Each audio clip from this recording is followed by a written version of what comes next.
কনকনে শীতের মাঝে রাত ৩টায় উঠে যখন পুকুরের ঠান্ডা পানিতে গোসল করিয়ে বাচ্চা হওয়ার ওষুধ খাইয়েছে শাশুড়ি মা, তখন বুঝে গেছি বাচ্চা ছাড়া আমার অবস্থানটা কোথায়। সকলের খাওয়া দাওয়া শেষ হওয়ার পর নিজে খেয়ে আবার সব কিছু গুছিয়ে একেবারে থালা বাসন ধুয়ে তারপরেই ঘুমোতে গিয়েছে নিশাত। ঘুমোতে গিয়ে দেখে স্বামী নামক রোবট লোকটা না ঘুমিয়ে একবার এপাশ ফিরছে তো ওপাশ ফিরছে। নিশাত কিছু সময় মাহমুদের কর্মকাণ্ড নীরব চোখে পর্যবেক্ষণ করে। সারাদিন এটা ওটা করে শরীরে একদম শক্তি পাচ্ছে না নিশাত। ঘুমে আপনা আপনি চোখ বন্ধ হয়ে আসছে তার। কথা না বাড়িয়ে চুপচাপ গিয়ে মাহমুদের পাশে শুয়ে পড়ে নিশাত। এর মধ্যে ও মাহমুদের নড়াচড়া এখনো বন্ধ হয় না। পাশে কেউ শুয়ে থেকে এরকম নড়াচড়া করে কি ঘুমানো যায় নাকি? নিশাত মাহমুদের পিঠে হাত রেখে জিজ্ঞেস করে, কি গো, কি হয়েছে, আপনার শরীর খারাপ? প্রশ্ন করে উত্তরের আশায় না থেকে নিশাত নিজেই মাহমুদের কপালে হাত রেখে দেখে জ্বর আসছে কিনা। কপালে হাত দিয়ে নিশাত বুঝতে পারে মাহমুদের শরীরের তাপমাত্রা একদম স্বাভাবিক। নিশাতের ব্রু আপনা আপনি কুঁচকে আসে, বুঝতে পারে না লোকটা কেন এমন করছে। মাহমুদ যে নিজে থেকে কোনো দিন বলবে না, জিজ্ঞেস না করলে নিশাত খুব ভালোভাবে জানে। নিশাত করুণ স্বরে জিজ্ঞেস করে, কি হয়েছে আপনার? আমাকে বলা যায় না? মাহমুদ কিছু সময় গাইগুই করে বলে, খুব পা ব্যথা করছে নিশাত, পা ব্যথার জন্য কিছুতেই ঘুমোতে পারছি না। মাহমুদের কথা শুনে নিশাত চুপচাপ শোয়া থেকে উঠে মাহমুদের পায়ের কাছে বসে। মাহমুদ এতে হকচকায়, আমতা আমতা করে বলে, তুমি ঘুমিয়ে পড়ো, তোমার পা টিপতে হবে না, আমি একটু পর এমনিতেই ঘুমিয়ে যাব। নিশাত কোনো কথা না বলে চুপচাপ পা টিপতে থাকে। মাহমুদ আরাম পেয়ে ঘুমিয়ে পড়ে কিছু সময়ের মধ্যেই। নিশাতের শরীর যেন আর কুলো না, ঘড়ির দিকে তাকিয়ে দেখে 2টা প্রায় বাজতে চলল। ঘুমে আর চোখ খুলে রাখা সম্ভব না। ঘুমের কারণে যে বালিশে গিয়ে শোবে সেটাও পারছে না। মাহমুদের পায়ের কাছেই ঘুমিয়ে পড়ে সে। এর মধ্যে দরজাতে জোরে কড়াঘাত শব্দে ঘুম ভাঙল নিশাতের। এত তাড়াতাড়ি সকাল হয়ে গেল, এই না মাত্র শুইলাম। ভাবতে ভাবতে দেয়াল ঘড়ির দিকে তাকিয়ে দেখে মাত্র 3টা বাজে। দরজার ওপাশ থেকে অনবরত শাশুড়ি মা ডেকে চলেছে, বৌমা, ও বৌমা, ডাকছি শুনতে পারছো না তুমি? মরার ঘুম দিছো? ও বৌমা। নিশাত প্রথমে ভেবেছিল মনের ভুল, আবার মনে মনে ভাবতে থাকে নিশির ডাক নয় তো। এত রাতে শাশুড়ি কেন ডাকবে? নিশাত ভয়ে শুকনো ঢুক গেলে পাশে তাকিয়ে দেখে মাহমুদ আরামসে ঘুমিয়ে আছে। নিশাত একবার ভাবে মাহমুদকে ডাকবে, আবার ভাবে লোকটা ব্যথায় ছটফট করতে করতে ঘুমিয়েছে, এখন ডাকলে যদি সজাগ হলে আরো ব্যথা বেড়ে যায়। নিশাত শুকনো ঢুক গেলে লেপের ভেতর নিজেকে আরো গুটিয়ে নেয় চুপটি করে, মাহমুদের আরো পাশ ঘেঁষে বসে থাকে। কিন্তু না, একের পর এক ডেকেই চলেছে আর দরজায় শব্দ করে চলেছে। মাহমুদও বারবার শব্দ শুনে চোখ মুখ কুঁচকে ফেলেছে আর এপাশ ওপাশ করছে। নিশির ডাক হলে এতবার তো ডাকার কথা না। নিশাত শুনেছে 3বারের বেশি ডাকে না, আর এখন তো কম করে হলেও 10বার ডেকে ফেলেছে, তার মানে তার শাশুড়ি। মনে সাহস সঞ্চয় করে নিশাত কাঁপা কাঁপা পায়ে উঠে দাঁড়ায়। একেই তো প্রচণ্ড শীত, তার উপর আবার ভয়, দুটো মিলিয়ে নিশাতের শরীর অনবরত কেঁপে চলেছে। বালিশের পাশ থেকে চাদরটা গায়ে মরিয়ে আস্তে আস্তে দরজার কাছে এগিয়ে যায় নিশাত। কাঁপা কাঁপা হাতে দরজার ছিটকিনি তুলে দরজা খোলে। দরজা খুলেই দেখতে পায় শাশুড়ি মা রণমূর্তি ধারণ করে দাঁড়িয়ে আছে। পারলে হয়তো উনি এক্ষুনি কাঁচা চিবিয়ে খেত। আম্মা, কিছু হয়েছে? এখনো কিছু হয় নাই, তবে যদি আর কয়েকটা ডাক দেওয়া লাগতো তবে অনেক কিছু হইতো। ইস, নবাবের বেটির ঘুম দেখো, বাড়িঘর সব তুফানে উড়ে গেল, আর ডাকাত নিয়ে গেলেও ওনার ঘুম ভাঙবো না। আম্মা, আমি আরো আগেই উঠছিলাম। তাহলে? হইছে হইছে, কত আগে উঠছ বুঝতে পারছি। মাইয়া মানুষের এত ভারী ঘুম হইব কেন? মাইয়া মানুষের ঘুম হইতে হয় পাতলা। ঘুমের মধ্যে চোখের সামনে দিয়ে একটা ময়সা উড়ে গেলেও বুঝতে হইব। নিশাতের খুব বলতে ইচ্ছে হলো, আপনার ঘুম বুঝি খুব পাতলা আম্মা? সকালে খাবার খাওয়ার জন্য তো কম করে হলেও 10টা ডাক দেওয়া লাগে। কথায় কথা বাড়ে, আর সবচেয়ে বড় কথা হলো নিশাত এই কথাটুকু বললে এখন তাণ্ডব শুরু হবে। ভাবনা করতে করতে বিজ্ঞানী হইবা নাকি? আহো আমার সাথে। এই শীতের মধ্যে কোথায় যাব আম্মা? তোমারে আমার ছেলের গলায় ঝুলাইয়া যেই পাপ করছি সেই পাপ মোচন করতে। নিশাত কথা বাড়ায় না, চুপচাপ শাশুড়ির পিছু পিছু যেতে থাকে আর কথা বাড়ায় না। এসব শুনতে শুনতে শরীরে সয়ে গেছে আর গায়ে লাগে না এখন আর। নিশাতদের বাড়ির পিছন দিকে বড় একটা ঘাট বাঁধানো পুকুর আছে, শাশুড়ি তাকে সেখানেই নিয়ে যাচ্ছে। নিশাত বেশ অবাক হয়, শাশুড়ি এই দিকটায় যেখানে দিনের বেলাও আসতে দেয় না, সেখানে কিনা এই গভীর রাতে তাকে নিয়ে আসছে। নিশাত চারপাশটা অন্ধকারে একবার চোখ বোলায়, কুয়াশায় কিছুই দেখা যাচ্ছে না। প্রথম প্রথম যখন বিয়ে হয়ে আসছিল এই বাড়িতে, নিশাত অবসর সময়টা এখানেই কাটাতো। তারপর আস্তে আস্তে সময়ের পরিক্রমায় সব বদলে গেল। কতদিন এদিকটায় আর আসা হয় না। শাশুড়ির ঘাটের সামনে এনে দাঁড় করিয়ে নিশাতকে নির্দেশ দিল একদম সোজা হয়ে দাঁড়িয়ে থাকার।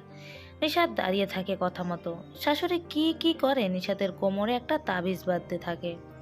তাবিজ দেখে নিশাত বলে, আম্মা তাবিজ কেন? আমি না বলছি তাবিজ দেওয়া। চুপ করো তুমি, আমারে আমার কাজ করবার দাও।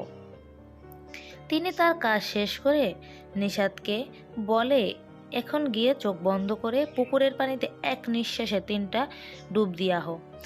আম্মা কি বলছেন? এই শীতে এই ঠান্ডা পানিতে ডুব দিলে আমি কি বাঁচমু? কিছুই হইব না, যাও যাও।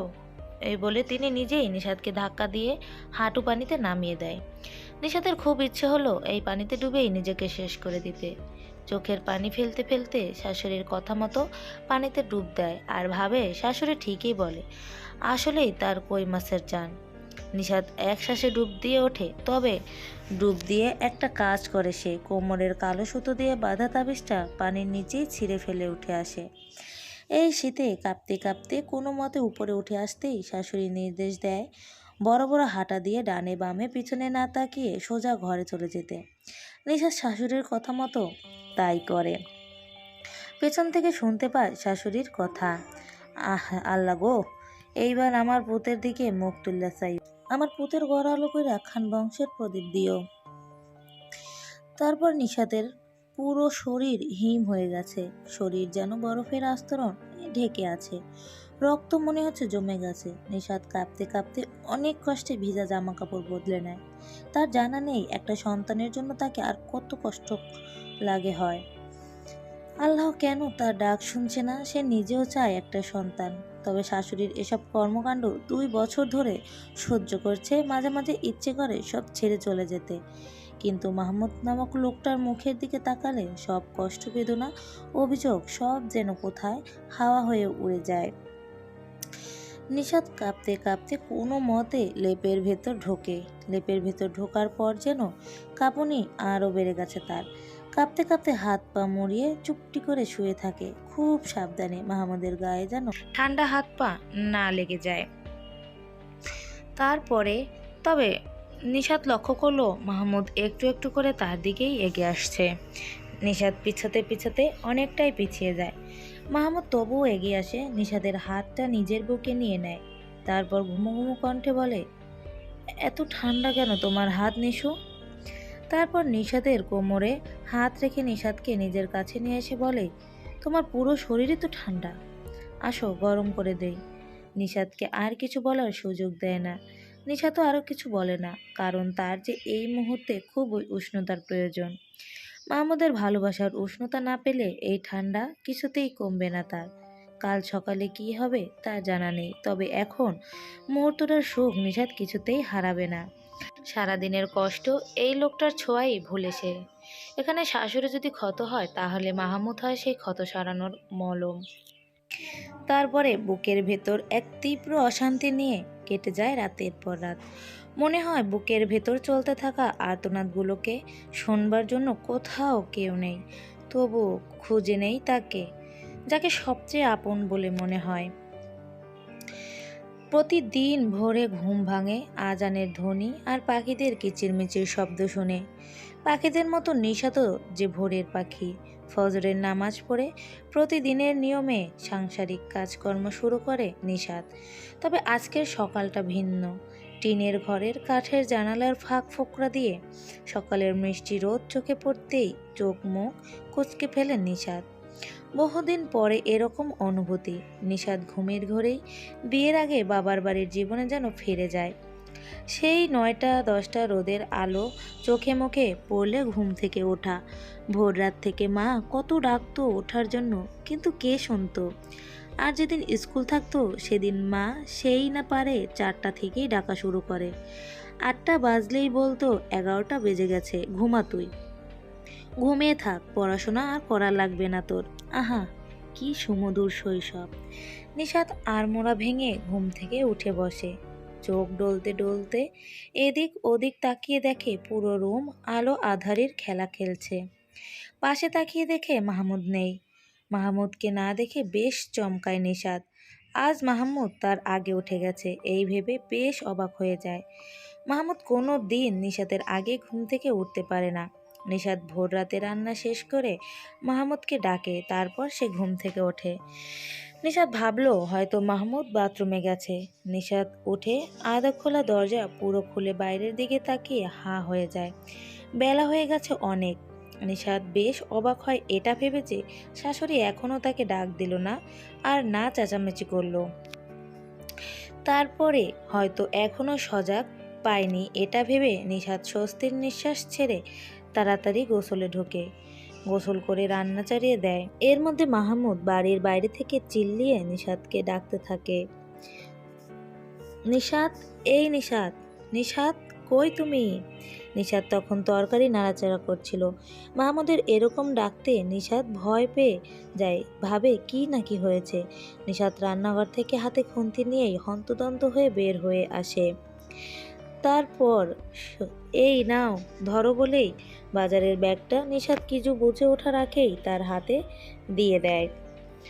এর মধ্যে এমন চিল্লাচিল্লিতে ঘুম ভেঙে যায় মাহমুদের মায়ের। তাড়াতাড়ি এসে জিজ্ঞেস করে, কিরে মাহমুদ, কি হয়েছে? বাড়িতে কি ডাকাত পড়েছে নাকি? কি যে কমা, ডাকাত পড়তে যাবে কেন? তাহলে এমন চিল্লা করলি কেন? বাজার করে নিয়ে এসেছি। ও আচ্ছা, আজকে তোর অফিস নাই? কিসের অফিস মা, আজ কি বার ভুলে গেছো? নিশা তো বেশ অবাক হয়েছিল মাহমুদকে আজকে বাড়িতে দেখে। খুব ভোরে উঠে চলে যেতে হয় মাহমুদকে কাজে। আজ যে শুক্রবার সেটা মাথাতেই ছিল না। তা বাজার থেকে কি আনলি বাপ? বাজারে আজ অনেক বড় বড় মাছ উঠেছে, আমি সবচেয়ে বড় মাছটা এনেছি মা। হাসি হাসি মুখে বলে মাহমুদ। বড় মাছ বউরে খাওয়াইয়া কি হইব বাপ? কোনো কাজে লাগেনি এসব। এখনও একটা সুসংবাদ দিতে পারলো না, আমার বাড়ির একটা প্রদীপ দিতে পারলো না। কোনো অসময়ে যে এই মাইয়ারে আমি ঘরে তুলছি কে জানে। যেই বয়সে নাতি নাতনি নিয়ে খেলার কথা সেই বয়সে আমি ঘরের কোণে একলা পড়ে থাকি। মাঝে মাঝে মনে হয় সব ছেড়ে কোথাও গিয়ে পড়ে থাকি। নিশাতের আর এসব একদমই সহ্য হচ্ছে না। সে চোখের পানি ফেলতে ফেলতে ক্লান্ত। প্রতিদিন এসব কথা শুনতে আর ভালো লাগে না। নিশাত নিজের হাতে থাকা বাজারের ব্যাগটা উঠোনে ছুঁড়ে মারে।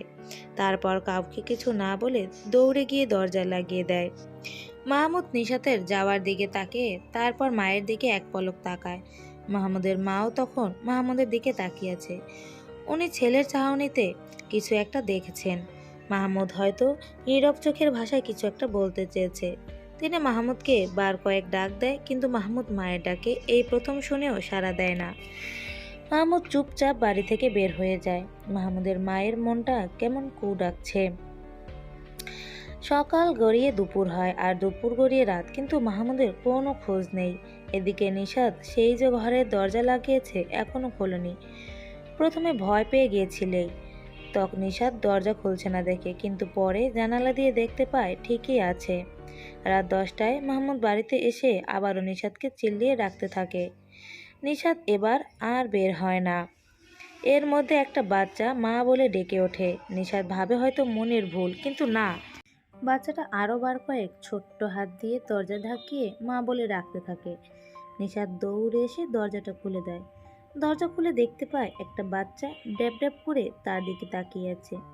নিশাত কিছু বলার আগে তার শাশুড়িই বলে ওঠে, এই বাচ্চাটা কে মাহমুদ? আমার ছেলে। মাদায় সারা ভাবে বলে মাহমুদ। মানে? ও আজ থেকে আমার আর নিশাতের সন্তান, এই বাড়ির ছেলে, তোমার কথায় বংশের প্রদীপ। মাহমুদ, অনেক হয়েছে মা, আর সহ্য করতে পারছি না। এবার অন্তত শান্তিতে থাকতে দাও। এই বাচ্চাটার পৃথিবীতে কেউ নাই, আর আমাদেরও সন্তান নেই। আজ থেকে ও আমার সন্তান। তুমি যদি আর কিছু বলো তাহলে আমি নিশাত আর ওকে নিয়ে এই বাড়ি থেকে এই মুহূর্তে বের হয়ে যাব। মাহমুদের মা আর একটা টু শব্দও করে না, চুপচাপ চলে যায়। নিশাত ছল ছল চোখে মাহমুদের দিকে তাকায়। মাহমুদ হাসি মুখে বলে, আজ থেকে তোমাকে আর কেউ বাচ্চার জন্য কিচ্ছু বলবে না। আজ থেকে তুমিও মা, তোমারও একটা সন্তান আছে। নিশাত কাঁদতে কাঁদতে বাচ্চাটা কোলে নিয়ে মাহমুদকে এসে নিগুড় আলিঙ্গন করে। আজ নিজেকে তার সুখী মনে হচ্ছে। আজ থেকে সেও মা। তাহলে তাহলে ঝর্ণা ইসলামের লিখিত নিগুড় আলিঙ্গন গল্পের এখানেই সমাপ্তি হোক।